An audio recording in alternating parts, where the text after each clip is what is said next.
Welcome aboard, all you ground troops spinning around smartly on the planet, Mother Earth, Gaia, Sophia. This is TJ Morris ET Radio, and I'm your host tonight, Theresa J. Morris, on what we call the Cosmos Connection. Now, tonight I have my BFF out of Maui, Hawaii, Janet-Kira-Lssin, who has been co-hosting with me since June 6, 2012, and we started this TJ Morris ET Radio based on the fact that we were going to have a gathering of souls in the cosmic consciousness. So we call this Cosmos Connection. And Janet-Kira-Lssin also has a radio show on Revolution called Stargate-to-the-Cosmos. She also has a website called Stargate-to-the-Cosmos, and she has asked me to bring on one of her very good friends for years and years doing events. Now, Janet will come on in just a moment and introduce herself, but we're going to talk about Cosmos Connection and Stargate to the Cosmos and how we can bring people together tonight with Janet, the same project we've been working on since June 6, 2012, but we're going to call it Conscious Soul Energy, and we're inviting all of you, if you like, who we've got brought on tonight with Janet and me. We're going to add the power of three with a famous, well-known metaphysician. He's wrote several books. You can find them on Amazon, and we'll let him bring those up because he is a metaphysician such as myself and Janet.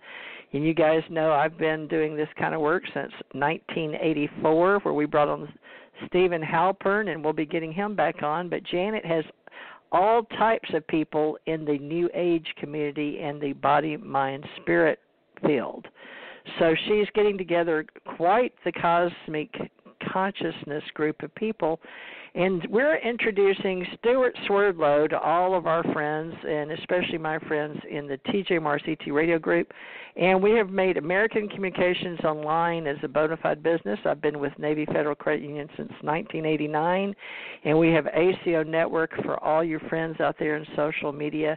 And we're welcoming all of our UFO secret space beings tonight that work together with Janet and I. And we're going to talk about metaphysics, alienology, parapsychology, phenomenology, ufology, and storytelling with ace folk life and modern pop culture. But you know, Janet's been with us since 2012, and I'm going to bring on her, and then we're going to invite Stuart-Swerdlow. I'm very honored to have him. I've never met him, never talked to him before. So it's hard to believe that Janet and I being friends for so long, I've never talked to him. Janet-Kira-Lssin, can you hear me now? Hi. Yes, I can hear you. I'm glad to be on the show tonight. I'm glad we're able to do this. It's raining and storming here, so I hope I don't lose the connection. Let's hope, folks, that we've got over 700 of these, so this is good, Janet. So tell me about yourself, just for the record, because you know this goes on YouTube. So let's get your name and your book out there, and then we'll talk about Stuart-Swerdlow and his books as an author. Go ahead. Okay, Janet-Kira-Lssin. I have a number of books I've co-authored and authored. The ones I'm focusing on right now are Dance of the Souls, Pierce the Veil. That's autobiographical. And I do research on the Anunnaki, ancient aliens, some modern aliens. And so I've got 3 books with Anunnaki in the title. Well, first of all, the precursor is the 4th book that my husband wrote alone, called Anunnaki Gods No More, and then we have Anunnaki Legacy of the Gods, Anunnaki. What was it? I forget the name of the one. Anyway, there's 4 of them in the series. The Anunnaki series. Yeah, Anunnaki. Marduk Anunnaki, King of Earth. And so we go through this information going back to the dawn of time. But one of our references that we've always gone to is Stuart-Swerdlow. And I met Stuart-Swerdlow.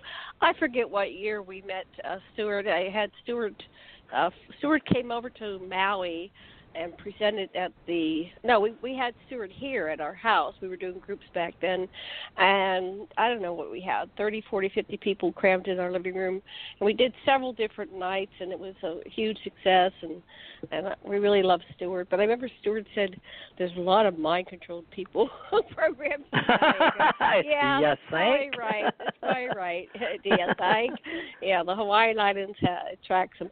Anyway, it makes it fun. It's like living in Disney World. And then I met Stewart again somewhere in the last 10, 15 years. I can't remember what year it was. Stewart has a memory like a mind like a steel trap. He can remember everything. But me, I'm kind of like, that was somewhere in time. But we flew to Michigan, and he has a wonderful conference called Expansions and website. And oh, we really? there, I didn't know that. Yeah, we hung out. He has his own conference? This guy has his own conference? We talked to Stewart. Yeah, well, wow. I'm not sure what's going on with Stewart. I think he's expanded. His group's called Expansions, but I think he's... Well, let's, without further ado, because this isn't about me. This is about Stuart-Swerdlow, and he's my dear friend. And the Stargate. And he's and coming on Stargate-to-the-cosmos. And the Stargate and the Stargate Cosmos Conference Expo is October 25th through probably it might be the 29th because we're thinking of adding intensives. We have a number of people that want to do longer workshops, so that's what they did at Contact in the Desert. They had a fourth day. Actually, it'll be a fifth day for us on a Monday, and I was shocked how many people were there. So I thought, oh, people go home. But anyway. Well, I've got 4 books pulled up that he's written.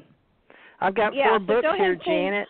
Pull Stewart I've got them pulled up. Let him talk about it. Okay, go ahead. Your turn. All right. Back to you. Let me mention his books, folks, so you get an idea where this guy is coming from. Blue Blood, True Blood, Conflict and Creation. That is a book by Stuart-Swerdlow, and I'm going to mention 3 others. He's probably got one. Folks, as writers, authors, we're always got another book coming. But he's got The Healer's Handbook, A Journey into Hyperspace. Ooh, that'll be fun. The Hyperspace Helper, a user-friendly guide. Now, I wonder what that's about. But it says it's by Stuart-Swerdlow, and I can't read the little name under it. But True History. Oh, no, excuse me. True World History, Humanity's Saga. Now, it says that Stuart A. Swerdlow, with an A, is the author. Now, this is spelled Stewart, so I'll have to go back and fix my website, my radio.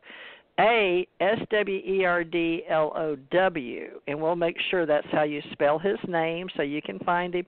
But this last book was written by, it says history is written by the victors, isn't that the truth? To control the billions of people on planet Earth, guns, weapons, and armies are not enough. The victors intend to control your mind. Free yourself. It's time you know the true history of such hotly debated topics as Atlantis and Lemuria. Ooh, some of my favorite. Most of us have past lifers. We know about that. Nibiru, that has to do with the Anunnaki and the planet that's supposed to be out there and comes back around every 2,600 years or so. Sumer, Egypt, Lost Tribes of Israel, Ark of the Covenant, Mary Magdalene, Jesus, Emmanuel, Maya, Inca, the Kuiper Belt. I thought we said Kuiper, but it was probably Kuiper like he's got it. Templars, Papacy, Antarctica, Fourth Reich, Book of Revelation, extraterrestrials and aliens, interdimensional existence, and much, much more. So this should be a fun show to help us. You know, each person has their own story, and as Janet's always said, if there's 8 billion of us, there's 8 billion realities out there. So he may be able to walk the talk that Janet and I do, and that is traveling many multi-dimensions, but trying to stay logical. We call it balancing our minds, folks, trying to stay balanced and logical while you're out there running around at night, you know, living your body. So let me get him on here. I'm excited. Thank you, Janet. Let's see. Mr. Stuart-Swerdlow, is this you, and how do you spell your name correctly? How are you? Hello, Janet. Can you hear me? This is Theresa, and Janet, say hi to Stewart. Hi. Hi, Janet. Good to see you again, or hear you again. It's good to be on the show. Thank you, Theresa and Janet, for inviting me. And I guess you want to know how to spell my name. It's Stewart. And the last name, well, the last name is really a Russian name, but in the United States it's pronounced Swerdlow, but in Russia it's Sverdlow. Could you say that again in Russian? Yes, Sverdlow. Sverdlow. Yeah, and does it you might Stewart the same? Stuart-Swerdlow? Yeah, that's just the American version. but some of your listeners may know about me. My great uncle was the first president of the Soviet Union. And, oh my goodness! His son, yes. You're pretty Russian, aren't you? But you were born in the States.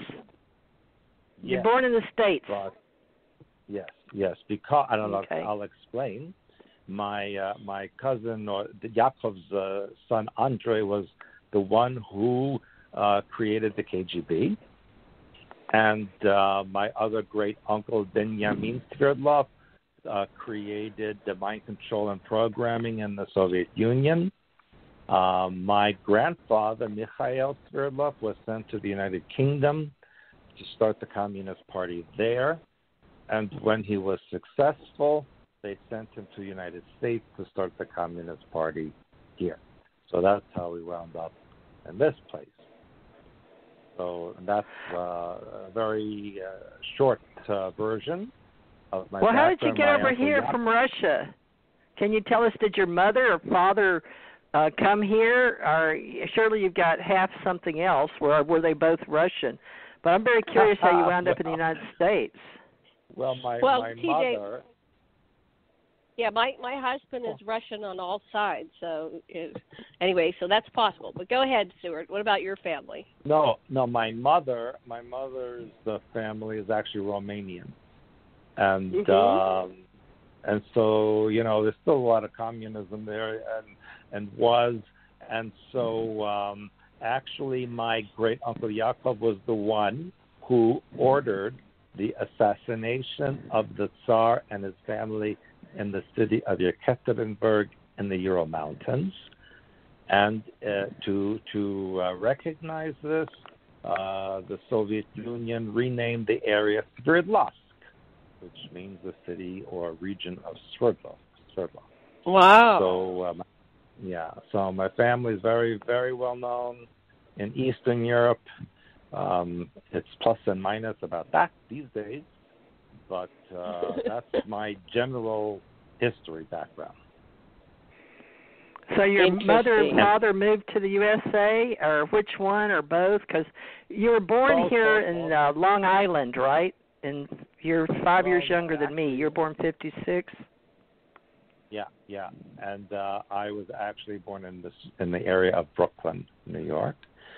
And then, of course, I was in 1970, because of my background, I was taken into work in the Montauk Project from 1970 to 1983. So that's a whole other category of information. I went there in '68, just so you know. Men in white coats. Probably different from we've had Preston Nichols on here with his story, Peter Moon, or at least so we know a little bit about that story. It got to be quite well known, and I looked into it because I'd been to